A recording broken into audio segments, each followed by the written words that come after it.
In the wide world of video games, I am proudly a part of a sub-community that reveres the almighty Platinum Trophy. What it represents is the owner's dedication, skill, and tenacity. Well, in most cases. Let me be clear, what I have for you today is not a list of the rarest or most difficult Platinum trophies out there, but a list of 7 Platinums that, if you owned, would demand the respect of any serious gamer privileged enough to gaze upon your venerable PSN account. So let's begin. At number 1, we have Final Fantasy X, specifically Final Fantasy X HD Remaster. Originally developed by Squaresoft and released back in 2001, you take control of protagonist Tidus, who I always used to call Titus, which honestly makes more sense and sounds cooler. But this turn-based Japanese role-playing game takes place in the wonderful world of Spira. Spira has a rich and dark history, with the cycle of death being a constant theme here. I won't talk much more about the story as it's one of the best stories I've ever heard, to be honest, and I'd hate to rob anybody of this experience if they've not yet had the chance to play it. But what makes this Platinum Trophy a respected one is the fact that apart from its 120-hour completionist runtime and 7 out of 10 difficulty rating, you have to become a master in several different domains. You'll need to complete puzzles and defeat ridiculous secret bosses. There are mini games with absurd win requirements. For example, Chocobo Rider. Win a race with a total time of 0, 0, 0. In this RNG-based minigame, you get 3 seconds taken off your finish time for every balloon you collect, or 3 seconds added for every bird you hit. So not only do you have to complete the race at a fast pace, you will also need to collect enough balloons to zero out the time it took you to finish. Or let's take a look at Lightning Dancer, where you have to dodge 200 consecutive lightning bolts. In this special area called the Thunder Plains, lightning will strike you where you stand after a very brief flash of white on the screen. Pressing the X button at precisely the right moment will allow you to dodge it. At no point can you save your game or leave the area. And there's also no counter telling you how many you've successfully dodged, so you have to keep count of all 200 lightning dodges.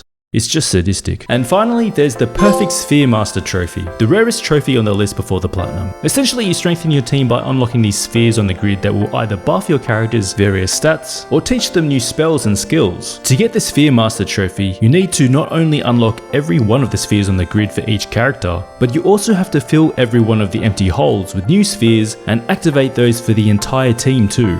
That's something like 828 spheres per character. So you're looking at tens of hours of grinding for this very respectable trophy. Number 2 is Disco Elysium Final Cut. The original Disco Elysium came out in 2019, with Final Cut releasing 2 years later in 2021. This very popular role-playing game is so incredibly written, compelling and funny. The game is just artistic in every way. I truly enjoyed my 90 or so hours chipping away at that Platinum as a mentally deranged drunk detective in the fictional city of Revachol. But why does that deserve any respect? Is it a difficult gameplay? Well, no, not really. There's like almost zero combat in the game. You just move your cursor around and sit through tons and tons of dialogue and make choices. No, it's the fact that almost every one of the game's trophies are technically missable. And if you were to raw dog the Platinum without a walkthrough using only the trophy descriptions for guidance, you will almost certainly lock yourself out of many of the trophies requiring subsequent playthroughs. I mean, look at this one. The figurines won't win her back. They do nothing. This tells me nothing. To be fair, not all of the trophies are like this. A handful actually require you just to say a number of certain lines embodying different personas. For example, you can play the dramatic apocalyptic cop, where you get to go on tirades about the end of the world. The world would disappear into a single grain of blackness. Or the talk dork, who yaps about machines and mechanical things. Although it can be anxiety inducing when you play for hours at a time without finding any opportunity to progress in these specific trophies. This game is brilliant. It demands your attention to understand the world and different political ideologies. And the Platinum obliges you to manipulate your stats using a wide range of clothing items to unlock missable dialogue options. You can make your completionist run more efficient by saving the game at key moments, but even with a guide, this is easy to mess up, especially if you select one wrong line or forget to be at a certain place at a certain time. Number 3. I'm gonna go and say Overwatch. I know this game gets a lot of hate these days, I know that, but I freaking love Overwatch, or Overwatch 2, whatever we're calling it now. Originally, people were rating this game a 10 out of 10 in terms of difficulty, but now I think it sits more in the realm of a 7 or an 8. Originally released in 2016 by Blizzard Entertainment, this was one of the first full-price multiplayer-only games, and it gained huge popularity that attracted almost 10 million players during its beta phase. It won Game of the Year, the game of the year at the Game Awards 2016 is Overwatch. Excited millions with their high-quality cinematics, and even spawned its own Overwatch League. But why is this particular Platinum Trophy special that demands your respect? Here are the reasons. Number 1. You are required to master all 21 base characters that have 2 trophies each. Most of these trophies are hard that demand you to get 4 kills using their ultimate attack. When you're against a team of only 5 other players, it's basically asking you to solo team wipe your opponents. Number 2. You're against other equally skilled players who are actively doing their best to avoid your shots and trying to take you out. This is much different to playing against AI with predictable movement patterns and in-game checkpoints. Number 3. A lot of it is luck based. The random map you're assigned, your team composition, and your opponent's team composition are all factors that will affect your ability to set up the suitable conditions needed to pull off your quad kill, or in Lucio's case, get 3 killing blows while wall riding without dying. Yeah, it's as tough as it sounds. And fourthly, as this is a live service game, there are constant updates and patches that rebalance and even sometimes rework entire characters, making the Platinum that much more difficult and respectable. For number 4, we have Balatro. What an incredible little deck building roguelite indie game from early 2024. In this game, you play through a series of levels using a combination of existing poker hands while collecting jokers that act as score modifiers. As each level gets progressively tougher, you will fight, in quotes, a boss that will have some sort of debuff you have to contend with. Completing a game of 8 rounds counts as a win, and that itself can be very challenging if you're new to the game. But the game doesn't end there. You not only have to unlock all 15 decks that have different attributes, as well as each of their 7 stakes that exponentially increases the difficulty, but you also have to complete all 20 challenge runs that creatively introduces further rules and restrictions. And the final challenge is Jokerless. In Jokerless, you play, well, without jokers. They literally take away the main method of building up high scores in the first place. But ultimately you will find that the Platinum blocker in Balatro is none other than the Completionist Plus trophy. A gold trophy that, at the time of this video, only 218 people on PSN profiles owns. The requirement is, earn a gold sticker on every joker.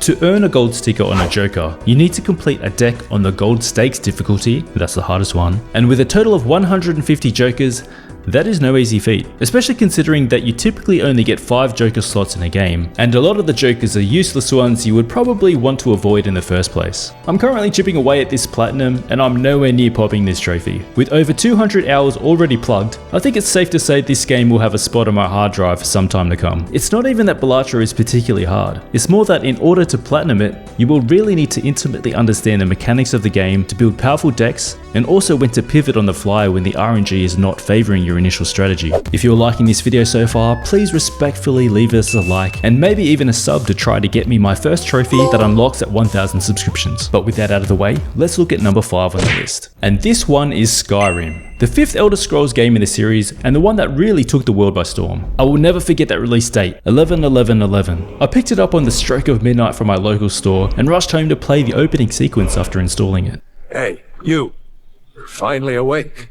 This game sits somewhere in the middle in terms of its difficulty, but coming from Bethesda Game Studios, you can expect a long time to platinum this one, roughly 120 hours, but it's a good 120 hours. Skyrim requires you to play this game completely, and what I mean by that is, you are not just existing in this fantastic world of Tamriel, you are thoroughly inhabiting its universe and everything it has to offer. There are a myriad of systems in this game like lockpicking and item enchanting. You will complete numerous quest lines for various factions. There's trophies for the Companions, which is an organization of skilled fighters, the Mages Guild, where you will master spells and learn alchemy. There's also the Thieves Guild and Dark Brotherhood questline trophies, where you'll rise the ranks as you commit thievery and stealthy assassinations. Amongst all of that, this game was also famous for its bugs, and there are 2 particular trophies that are flagged as being potentially buggy. As usual with open world games, there is the risk of quests not triggering properly that you'll need to watch out for and have backup saves just in case. To platinum Skyrim is to really dedicate your time and effort to accumulating massive wealth, maxing out skill levels,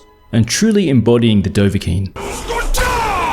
And that demands some gosh darn respect. At number 6 we have Arkham Knight from 2015. A very impressive and stylish video game that is moderately difficult to platinum. The tone of Arkham Knight is ridiculously good. The voice acting by the late Kevin Conroy, rest in peace, is probably my favourite rendition of the Batman in any medium, and the game enjoys a respectful 87 on Metacritic. You'll need to complete the game twice. Your first run through unlocks New Game Plus, which automatically sets the game to Nightmare difficulty. In Nightmare difficulty, enemies enemies deal greater damage and have increased health. Enemy tanks shoot quicker and take longer to take down. And you won't get on-screen prompts for counterattacks, which means you will really have to pay attention to when thugs are telegraphing their next attack. Completing your second playthrough will net you the Long Halloween trophy, which is likely the last trophy before Platinum. But before that, you'll need to fly under 3 main bridges between the islands and 1 continuous glide.